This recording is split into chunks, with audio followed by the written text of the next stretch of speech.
what I live for. That's why I come up here to do this. Yes! Yes! Yes. Thank you, Lord. With the bow, baby. In rifle season, Pennsylvania.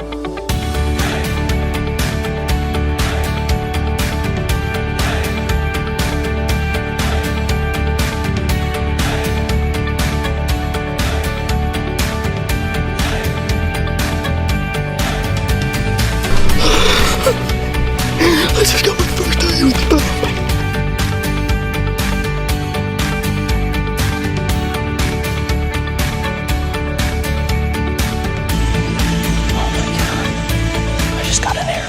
Guys, we're on our way to the Great American Outdoor Show. We are heading to Harrisburg. Myself, Tom, Cole, and Gregg Falk, and we're going to try to record Gregg's story about safety on the way to kill the time. What do you guys think? I think we're going to try it and hope there's not too much background noise. So far, so good. What do you got, Gregg? Anything? I'm just happy to be here. I'm happy to be with you guys. Right. Going So we to are all Harrisburg. together live, for anybody that is wondering. And we're about to get gas and head out, and we're going to try to get the story of safety nailed down, because there's a lot of loose ends to this story. We got a video coming for you real soon, so you'll be able to pair this with that and put it all together. When? Go ahead. I don't know for Gregg, but when was the first encounter or picture or story with safety that you can remember? That I can remember personally having an encounter. Well, I mean, I remember how this deer got his name, which actually happened in 2016. One of our uncles was rifle hunting and saw this buck coming through. It was kind of foggy that day and everything. And saw the buck coming through and thought it was a good deer.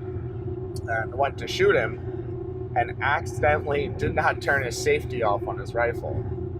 So that's how this buck got his name, which was kind of cool, kind of unique.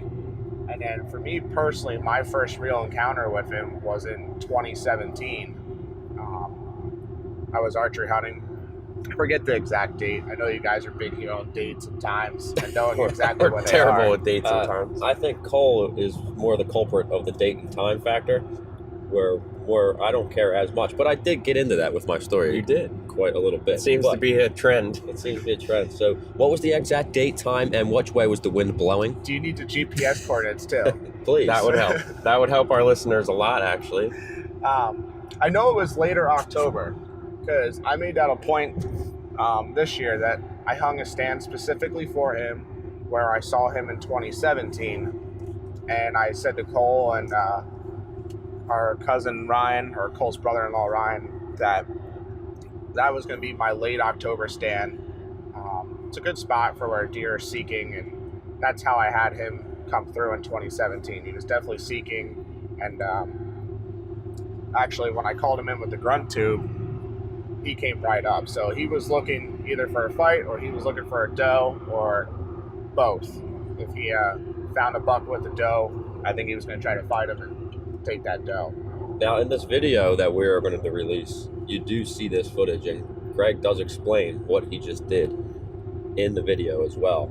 So you can kind of piece this video together with Gregg's story to help everybody visualize this better. And well, back in 2016 with this deer, he hung out on a different side of the property. Yes, yeah, you're right, Cole. He did. And then 2017, he moved to where you had the encounter with him. Yes. And we had a lot of pictures of him over there. And what was cool about Blades, or sorry, not Blades. What was cool about safety was he actually hung out with Blades a lot during the summertime. So every time we had pictures of Blades, usually there was pictures of Safety with him as well. Yeah, they all seem to summer in the same area. At least that's where I went to get my inventory. Which was kind of neat because we knew where he was in the summertime. In 2017, he moved a little bit versus 2018. 2018, he hung out in that general area longer, which actually gave us our most recent information and what allowed me to actually shoot this deer. So, Gregg, did you you had all this information about this deer through the summer and early fall. Did you have a stand set up already, or did you have to go prep something, or how did that all go down? Well, I did not have a stand specifically set where I shot safety at. Like I said, I did set one stand that I thought would be a late October stand for him. But with Cole's a wizard when it comes to his trail cameras. I owe this buck pretty much all to him. He is an absolute wizard, running the cell cameras, sneaking in at different times to check different cameras to get inventory. And Cole was like, hey, listen, I'm getting pictures of safety. He's coming down this trail. He's going over here. We believe he's bedded in here. And Cole and I just started putting a game plan together for this deer. And I believe we started getting pictures of him maybe October 9th and 10th. I went in to hunt him October 15th, which was a Monday. Yeah, I think, was that like the first day we could have, really? Yeah, because Do that? I mean, obviously Sunday, can't hunt here in Pennsylvania. Saturday, I believe I was working. Yeah, I thought you were working Saturday. Yeah, because So it was my really your weekend first to opportunity. Yeah, it was my weekend to work. I don't remember. This area that you were hunting, is this where you had the trail camera set up? I specifically, the first week of the season, I think it was Tuesday, I set out to look for MRI, most recent information. And I had some trail cameras with me. My dad came with me. We checked a bunch of cameras, and along this one area, there was a bunch of fresh rubs. And I had thought, could Blades be down here? I remember you had called me and said, dude, I You know, found he all could be these working rubs. this area. Yeah. So I was like, bam, right away, me and my dad, I jumped out, hung a camera, and it was that quick. I was like, we're going to find out what's here, you know? This was recent. And I actually had a picture of him just on the other side of this area, so I thought maybe he was traveling down one side and up the other. I forget how long it was till I checked the camera, but when I went back in there to check that camera, we had two of our hit listers on it. Safety being one of them, and 7-9er. And Safety was frequenting pretty often. Morning, evening, Yeah. a lot of daylight. And I don't know how long before Gregg went in there to hang the stand, but I remember specifically saying to Gregg, I have a spot in mind if you want to go try to kill Safety. And at that point, we didn't know if you were even going to shoot him. I wanted to see him. Yeah. He was definitely, I wanted to see him in person before I made any decisions on whether or not I was going to shoot or pass that deer. So, like Cole said, he got the MRI, and I went in Monday, October 15th. It was raining pretty much all day. So I went in right after lunch. I think it was 1 o'clock. Went in, hung a stand. I hung my muddy setup with the sticks and, quick bracket and everything like that. Had to stand up probably in 25, 30 minutes. So what I did is I actually backed out and went down, got some lunch quick, and then I got out my Olympus Shield foam and started just putting that all over myself. And then I was actually back in stand early. I was in by 3 o'clock all set up. Were you completely nude when you rubbed that all over yourself? Well, if you must know, Tom. No, I was not. Oh. And it was still raining when you got in the tree stand? It was still raining. It was actually coming down pretty well. And it was muzzleloader season? It was muzzleloader season. So when I got in there, thank God I have the camera that I do. I'm still able to set that thing up in the rain as long as I don't put my shotgun mic on it because it is waterproof. So got my camera gear all set up. I was ready to roll. And then I pretty much just threw on a rain jacket and sat there. I think I sat there till just after 4 o'clock and the rain started letting up. So I did take off my rain jacket. And What made you pick the tree? well, when Cole told me the area that he wanted me to go in, And, we had talked. He said, he's bedding over here into Chop. He's going to come across and he's going to be heading north up the mountain to get back up to where he beds at night and feeds at night before he comes back down off the mountain. So I walked into this area and I was just looking for any good tree that I knew I could get myself up into and find some cover. And I didn't want to be too low. I thought if I get myself closer to the base of the mountain before it starts going up, I probably have the best chance of seeing this deer, because I don't know exactly which route he's going to take. There's a couple trails in there. He actually could have skirted right behind me at 40 yards and I never would have been able to shoot him.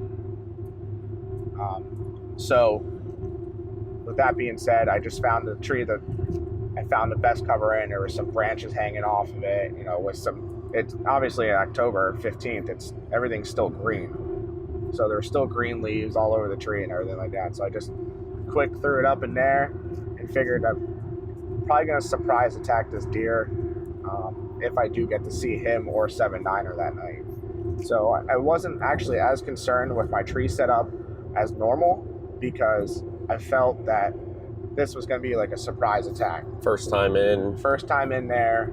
There's not a ton of scent or anything in that area.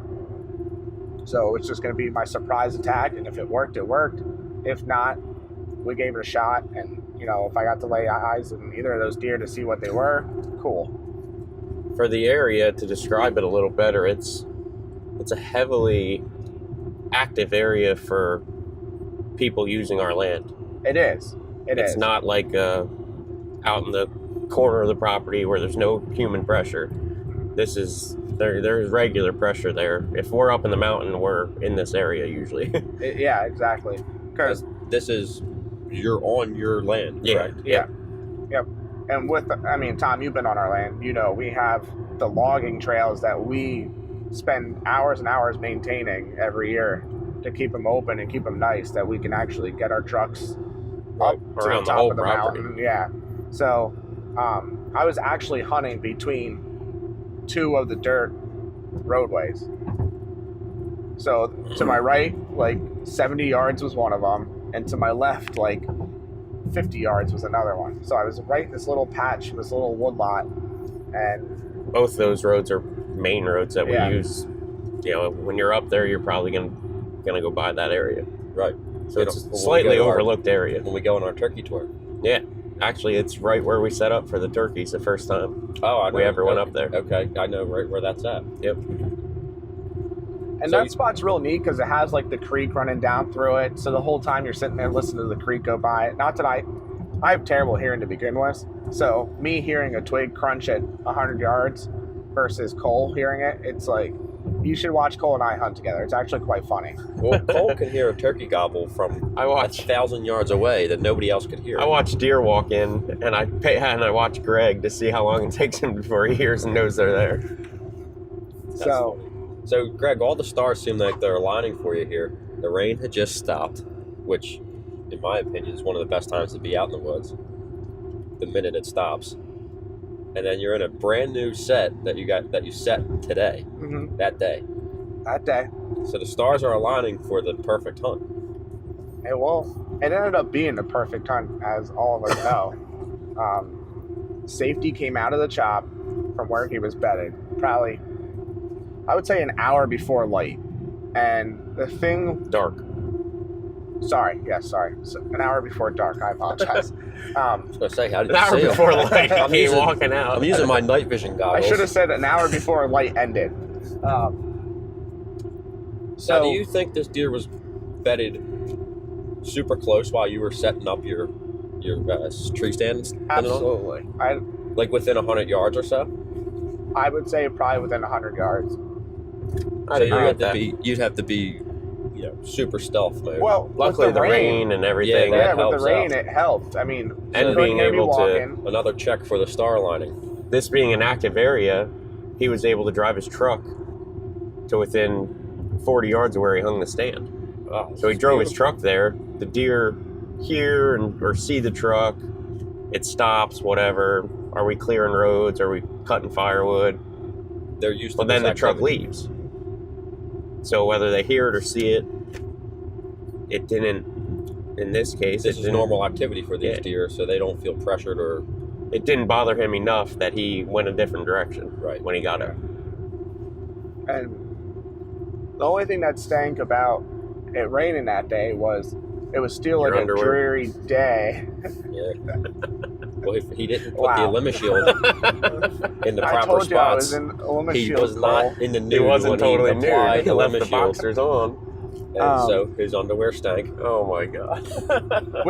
with it being a rainy day, light was diminishing fast because obviously there was cloud cover the whole day. The sun never came out, so it got dark fast. And you'll actually be able to tell in this video that Tom put together for me. Yeah, when he first steps out, it's like It's light. beautiful. Yeah.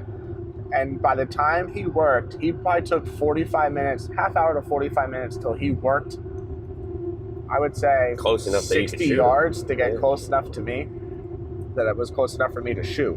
And that just tells me that he was really close to his bed. You know how Yeah. Right. a bigger deer will get up and just mingle around right, within 75 yards of his bed, and then it gets dark and then he moves. I literally watched him work a scrape for 2-3 minutes and then continue on. And I actually thought this deer was going to continue down the mountain because of the way he was moving at first. He was moving directly away from me down the mountain. And I'm like, well, there he is. And I But- immediately grabbed my bow. I'm like, there he is. And I have my bow in my hand. I'm like, So you know you're shooting. well, it kind of caught me off guard. Like, I looked over and I had my bow in my hand. I'm like, holy, like, I didn't even This think is twice happening. about grabbing that. I was like, okay, that means I'm excited. That means he's a shooter and I'm ready to go. You're ready to let one rip. I The was good ready to thing walk- is, the day before, we knew this buck was going up the mountain at night, Correct. not Correct. going down. Correct. So we assumed that he was going to be doing similar stuff.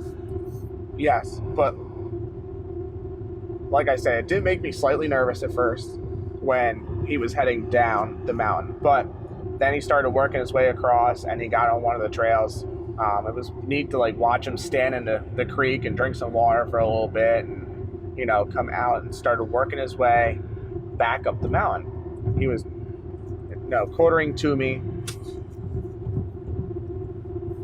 Tom just shot a cat with his finger while driving. 2 points. But he started quartering towards me. He was working his way up.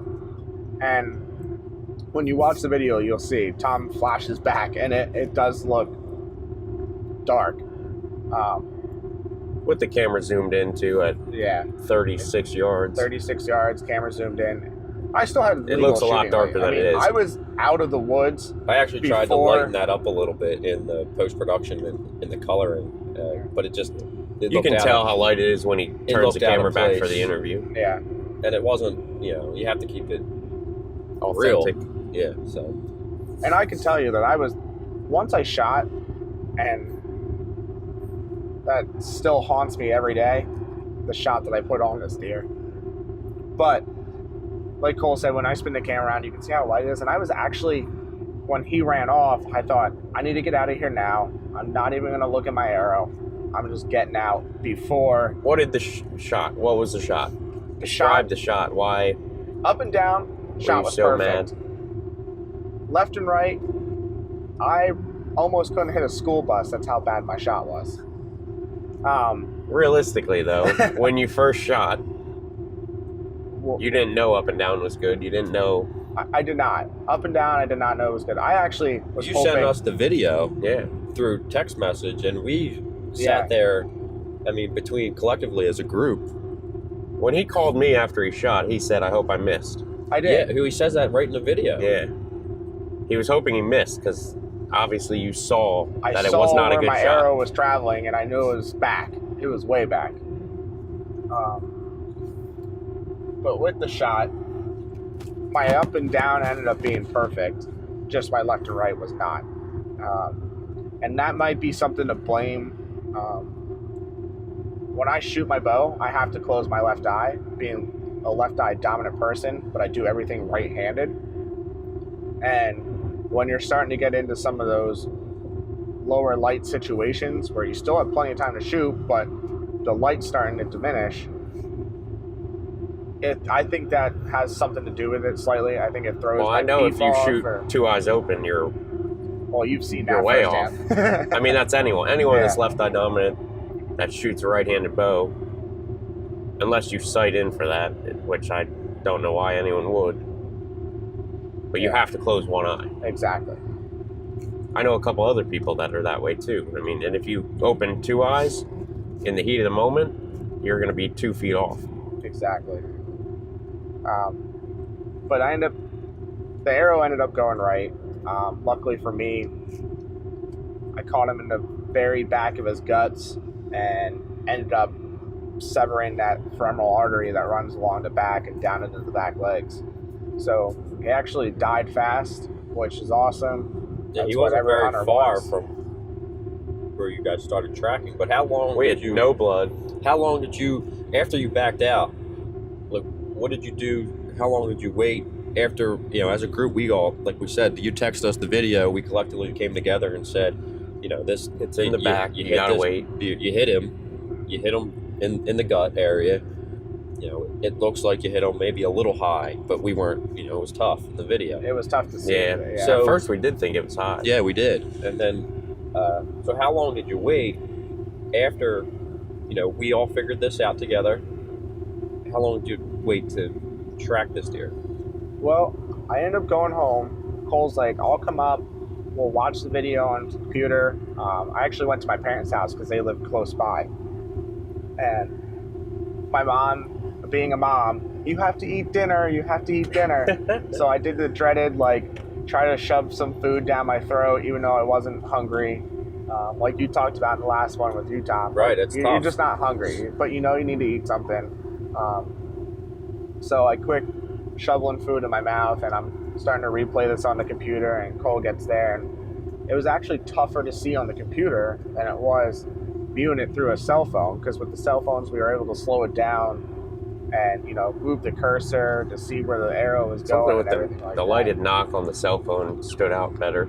Yeah. And it was so quick on the computer and a better quality that you couldn't really see it as good. It would flash real quick and be out. It was a strobing lighted knock.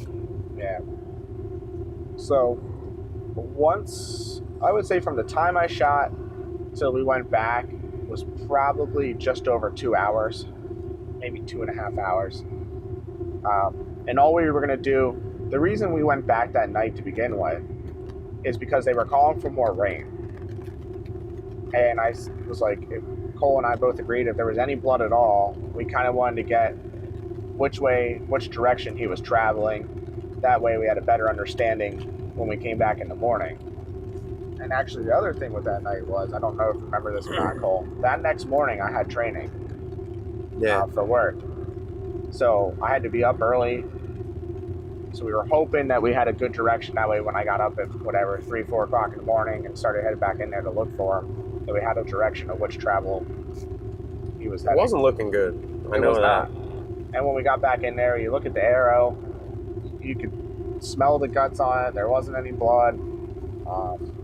We looked for any sign of blood at all and could not find anything. No, Now, at that moment, drop. like with me, I realized that a gut shot deer is a dead deer.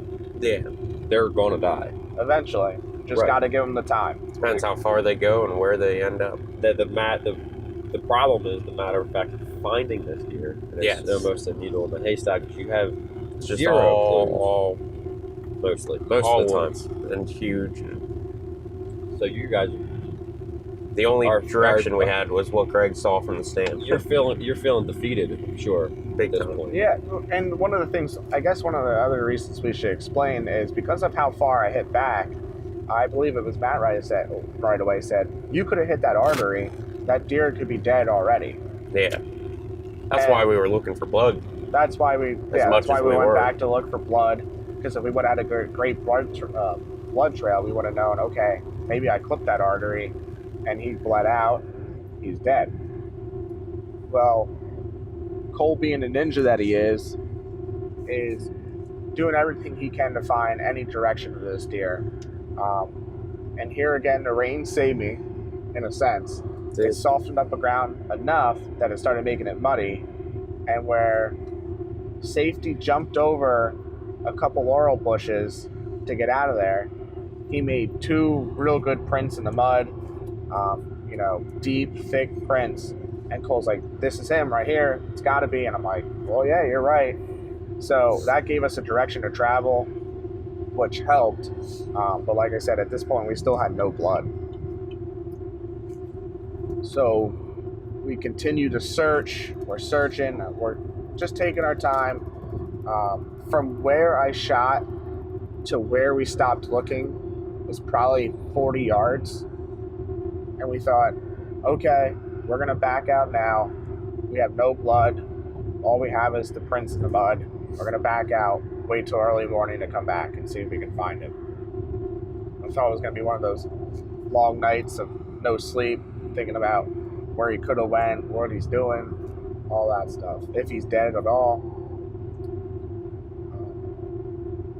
Right as we're about to back out, in the spot where we're at, it's kind of like a weird spot. It's real thick, and all of a sudden it just opens up into like grass area there. A little grass area, right in the middle of all the thick stuff.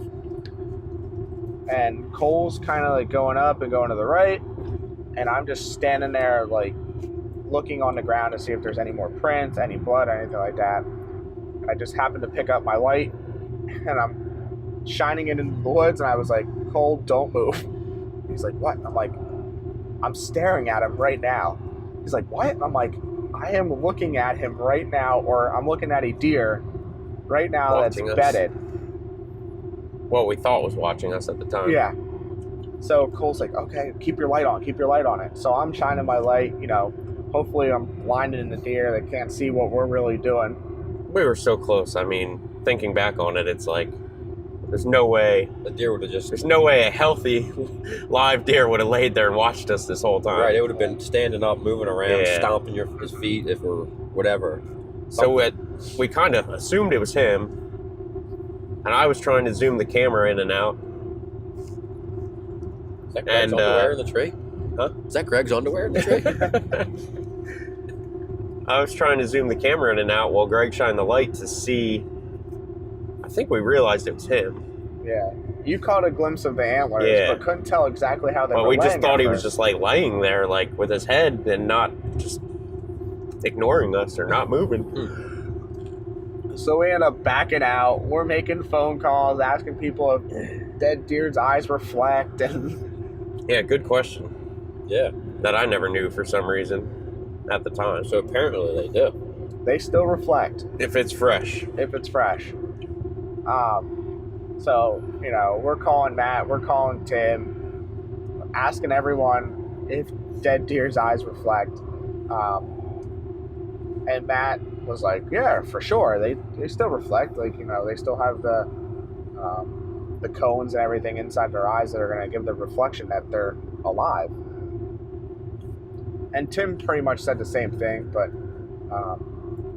it actually lightened the mood a little bit, made us laugh, got me sort of off thinking That the what deer was actually gut shot happened, and gone. So that was kind of a cool part of the whole story. It was fun, made us laugh a little bit and lighten the mood for how terrible shot I ended up making.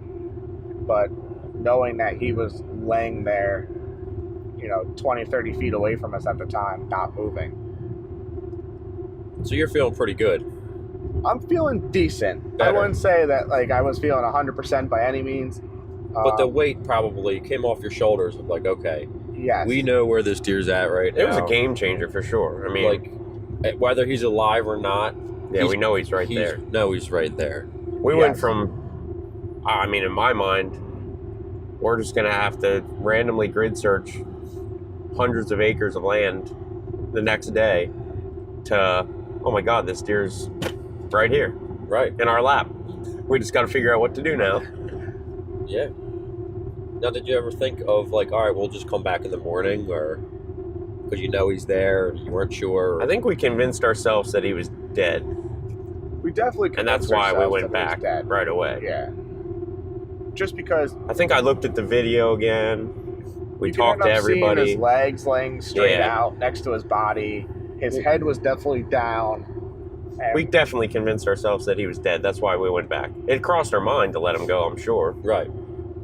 But then it was like, well, he's dead. And because I even say it, I think, a couple Yeah, times. I'm you like, do in he's the dead, let's video. go.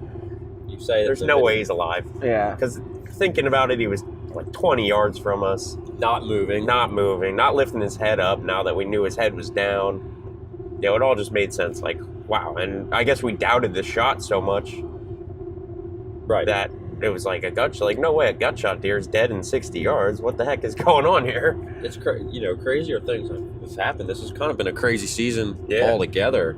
With, I think the first 2 deer that we were part of, Greg and then my buddy Steve, were both gut shot deer. Yep, Both within 100 yards, dead. done. Like, normally you hear a guy shooting a deer in the guts. You're like, yeah, man, it took me all day to find them. But you do Had to get eventually a find the dog. deer. Yeah. Greg did for sure. I mean, he had to catch that artery back there, and the deer was filled with blood. Yeah, when I Yeah. went to So field dress that's him what and poked you know, into that gut cavity, killed that deer so quick. blood just poured out everywhere. Well, that's good because, that deer had minimal, if any, suffering. There was no and long, it just drawn out. And that's it's- that's exactly as hunters what we want to do is Yeah. make a clean, ethical I shot think- and kill. And unfortunately for Greg, hit him further back than you normally wanted to. But you got lucky to make the short kill, the ethical kill. Yep. And he maybe made it 50 or 60 yards before he piled up. Like, he almost piled up faster than someone that shoots him in If the it logs. wasn't October, you would have seen You him would have fall watched over. him Yeah, fall over. And I been would have like, watched him holy fall over. crap! Yep. Where'd I hit that deer? I just smoked him. Wow. Yeah, that would have been interesting. You would have went from seeing your arrow fly to, oh, it just fell over. Like, what? What did I just do? I think I still would have been second guessing myself. Wow. So now you're back. You guys are at the cabin yet, and you still don't lay hands on this deer. Sorry, can you repeat that? What happened? What happened? You guys are back at the cabin. I didn't know. I was talking about what happened driving just now. There was a service Greg's area pointing 1 at a mile. school bus. Oh, okay. And I know Tom needs some gas and I need some coffee. Is that the way to say it, Tom? You say That's however right. you want. I don't have that Philadelphia accent like Tom does. I usually say coffee. Greg says coffee, like he's from Getting Boston some or coffee something. from Boston. Coffee. How do I say it? Coffee? Coffee. He used to call you say it normally. He says caffee? Okay, we're way off topic. Yeah, I was asking you a question of Oh. like where you were at your cabin. You guys didn't lay hands on this deer yet. You just know you're True. assuming he's dead. You're convinced yourself that this Yep. deer is dead. So you guys are heading back to go look for this deer now, or go lay We're hands going on in to him. get him. Yep, we're going in to get him. So how are you feeling now?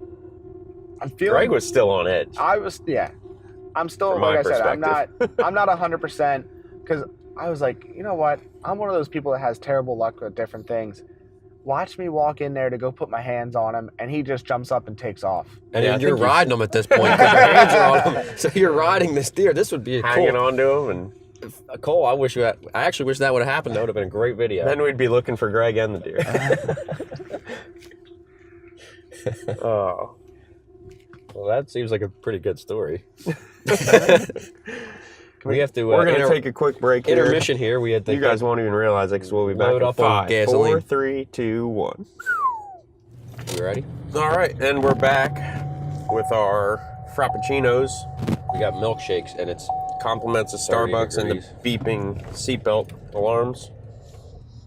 you need to put your safety. Since we're talking about safety, safety has no quitting time, Cole, and you must put your seatbelt on. It's not a milkshake, it's a frappuccino, Tom. It's Only a girls frozen get stuff like drink, and I It's got one. delicious. I don't know why I got one. Anyway, so back to Greg's story about safety. He is feeling defeated. He's feeling like he might get this deer because they slayed eyes on a dead deer's eyes that reflect. We were going in see there to this get the deer. They're going in. He's dead. I was convinced. Greg didn't know what he was doing. Even after, we'll take the story from there. Yeah. We leave the cabin to go get this deer. We get up there. I'm like inching forward. But no, we end up getting close enough. He's laying there dead. Once you got off this little grass patch and up, like he was up a little bit of a hill. Once you got up on top of the hill, you could tell right away he was dead by shining all the lights on him and everything like that. Cole and I are walking up. At this point, I'm in like total shock. I don't know. You really are. I don't know what I'm thinking. I don't know. I'm not happy.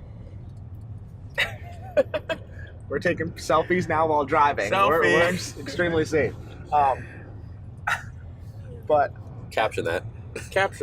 I'm not happy. I'm not sad. I have no idea what emotions are running through my body right now. Just because of the roller coaster it was and how lucky I got, I was happy to be able to have the deer, but at the same time, I was still half upset with myself. See, now you can't get upset about the shot that you make like that. It happens to all hunters. Like if anybody is hunted long enough, they make. I didn't post it. They make a bad shot. And Absolutely, it happens, and you can't beat yourself up about it because things like that, it's going to happen. It's probably not going to be the last time that would ever happen to one of us. I'm sure I'll make a bad shot or hit a deer in the guts one day, again, and it's just something that you got to deal with, and you got to prepare yourself to be better for the next time. But the end result is you got the deer, and you set a goal and you achieved it, and you did kill him quick. It wasn't quick. A big mess afterwards. Oh, absolutely, and that's why I think that's still one of the reasons why I was in complete shock. Yeah, I would be in shock too. Here? No part of us thought he was going to be dead at 60 yards. And as we're going up, Cole's like, "What are you thinking?" And I'm just not speaking. And he's like, at that point, I would have been running over to him, crying, jumping, flipping him around. And I said to Cole, I was like, "Is he really dead?" That's the exact words I said to Cole. Is he really dead? Yep. And once I got over the fact, we're up there and we have our hands on him and everything like that at this point, then I could feel the emotions like, man, this is awesome. I'm so happy I'm able to do what I do. And, I don't ever get to the point, me personally, I don't ever get to the point where I'm so cheerful that I'm crying. And that's just how my emotions are, I guess. Yeah, everybody's different. I've never really gotten like that where tears are flowing down my face. Then again, I've never had kids or anything like that, so maybe one day that'll be the coolest thing in my life, and maybe I'll tear up. But I'm more one of those people that I get real mellow, and I just take the moment in and sit there and reflect back on what just happened and enjoy it. You went from super high of seeing this buck, shooting him, going super low to the point where you hope you missed him, to oh my god, there he is, and just not, it was like I think we all have the highs and lows. That we all do the similar thing. You have that. I hope people don't think by me saying that I hope I missed that I didn't want to shoot that deer. You hoped you missed rather than wound him. Exactly. I wanted to pay that deer the respect that he was due, and I'd rather have missed. Worst case scenario, you wounded him. That was what you wanted to not happen. Exactly. I didn't want to have to find him during shed season. Dead. After 5 or 6 days of suffering, and you never found him. Yeah. So it worked out. Everybody's happy. You got a beautiful Pennsylvania deer. What do you end up scoring? Am I really happy? Well, you're you're sixth place. I'm sixth place, Tom. Oh man, this gets good. Actually, I don't know that we've gotten into any of this yet, but the last 2 podcasts we've mentioned this buck or 2 buck that Matt has been chasing.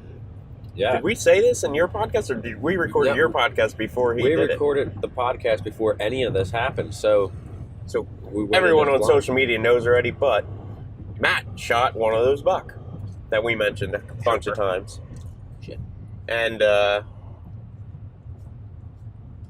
when Matt shot that buck, he bumped Gregg out of our big buck contest. Top 5 placing. So Gregg's now number 6, Matt's number 5.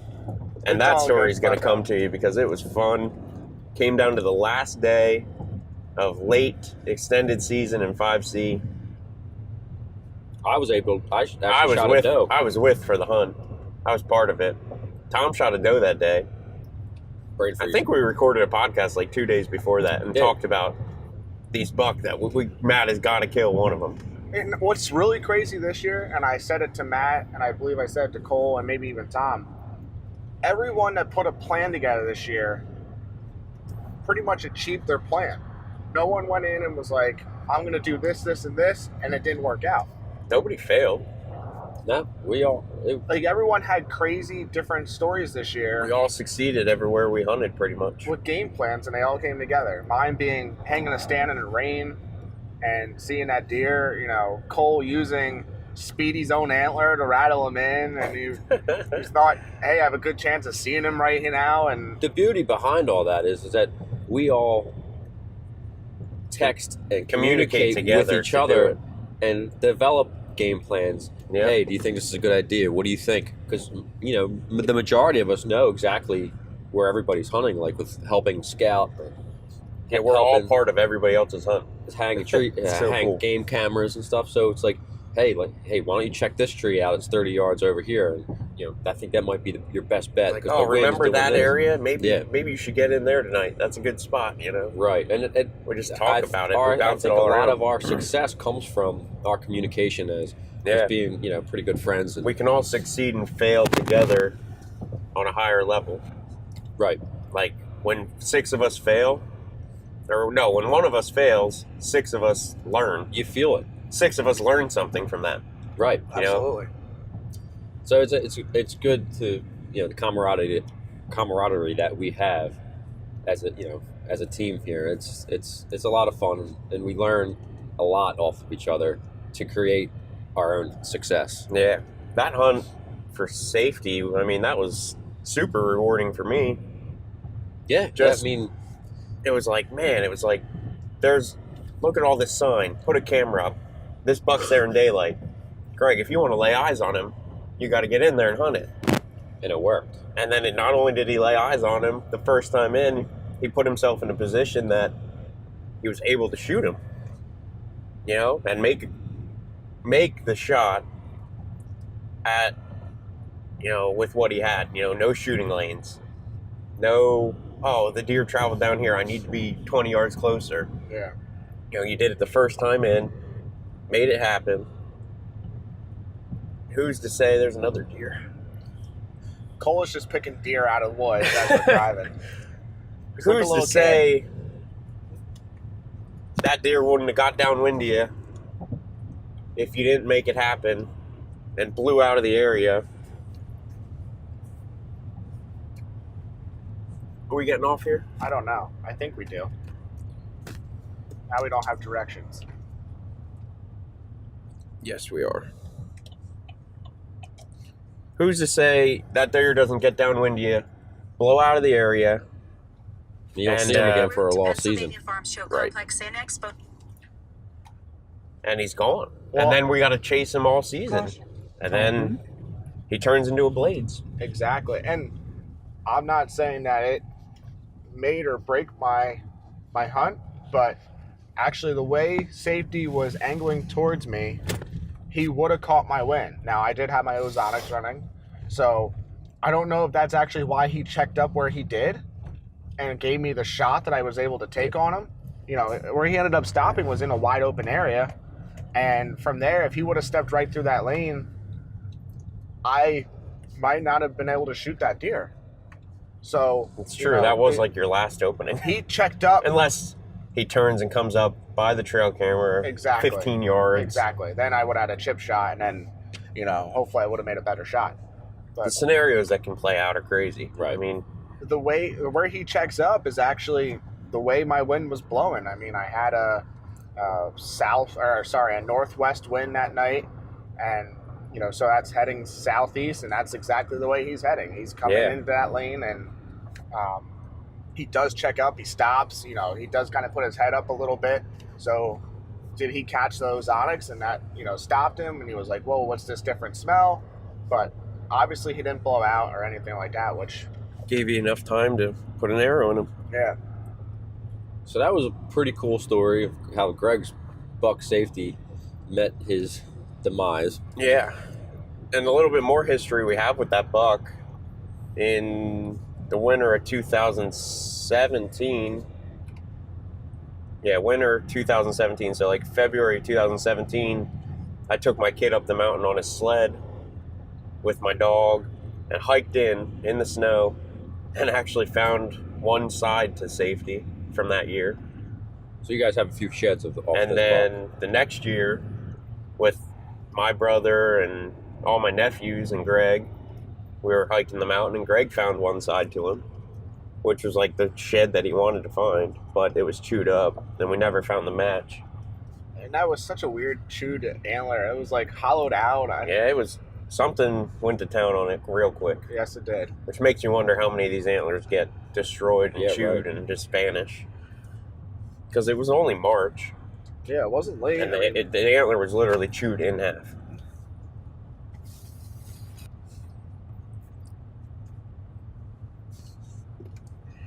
And that's where we ended up with that. I mean, we had the history. 2017, first day of rifle, I actually chased that deer. Yes. And you end up killing him. Yep. 2018. So it was an awesome story. And do you have any plans for this upcoming season, Gregg? Well, we have some, as everyone knows, Cole and I share the same land. It's our family's land. So it's that part of hunting for me is a lot of fun, because Cole and I get to sit here and talk about the same deer and know we have a chance at both of us shooting that deer, which to me makes it fun. It makes it totally different than saying like, hey, like, you know, for example, when you had Happy Gilmore, hey, check out Happy Gilmore. Yeah, he was a freaking awesome deer. And I was hoping you would shoot that deer every day. I was like, I hope I get the text from Tom that he shot Happy Gilmore, you know.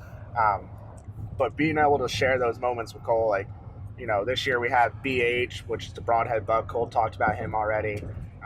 We have one that we're calling the Imposter. He looks exactly like Speedy, just maybe a year younger, 2 years younger. And that deer will probably, if I had to guess, that deer is probably going to be 4.5 or 5.5 this year, Imposter, and BH is going to be 4.5. So we have two great deer already. We have one up there. It's a big, nice 8-pointer this year. We call him Ace. He'll probably be a 4.5 next year. So we have some deer that, you know, we're hoping to put sheds to them this year. And then next year we can start building the history with them. You know, start a whole new story. Do it all over again. And that's what makes hunting fun. You know, every year can be something new, or it can be something that's kind of the same from the past. You know, whether it's a deer that you had on camera for 4 years now, you're still going after the same one, or a new buck moves in. So, and that's the other new exciting thing for me this year, I think, personally, with our land. It's a fresh year for the both of you. Well, losing Speedy, losing unfortunately losing Blades, and now even safety's out of the equation. There's got to be, you know, 3 open spots on our land where buck can move in and someone can take over that area. Which is ultimately what you want every year, if you can make it happen. Yeah. Well, we're getting ready to pull into the Great American Outdoor Show here, so we'll let you know how that goes, and thanks for hopefully listening. We'll get this podcast out. If you listen to the podcast first, go check out the video. If you check out the video first, hopefully you're here listening to the podcast now. And give us your feedback. Let us know what you want to see and hear and who you want to hear. And we'll keep bringing them to you. Yeah, stay interactive with us, guys. Keep following us on all our social media outlets. Send us messages, and you know, we'd be happy to answer any of your questions about any situation that you guys might have a question about. Whether it's how you want to set up a tree stand or anything, you name it, we'll try to give you our best educated answer that we would have. But again, thanks for following along with us, and hopefully you guys make it out to the Great American Outdoor Show. And we're pulling in now, and we're gonna check it all out. Peace. Later. Sounds with us just talking. like we're on the podcast with Tom Titlow, Get the Hi, guys. Voice. Gregg Falk. Hi guys. He sounded pretty. Let's try that again. Gregg Falk. Hi guys. I'm just going through my range. We just here. need to find a middle happy Just medium going through my there. range. I got serious depth. Test 1, 2, 3, 4. Get your woman on the floor. Big, Gonna get up and get down. big, Gotta go.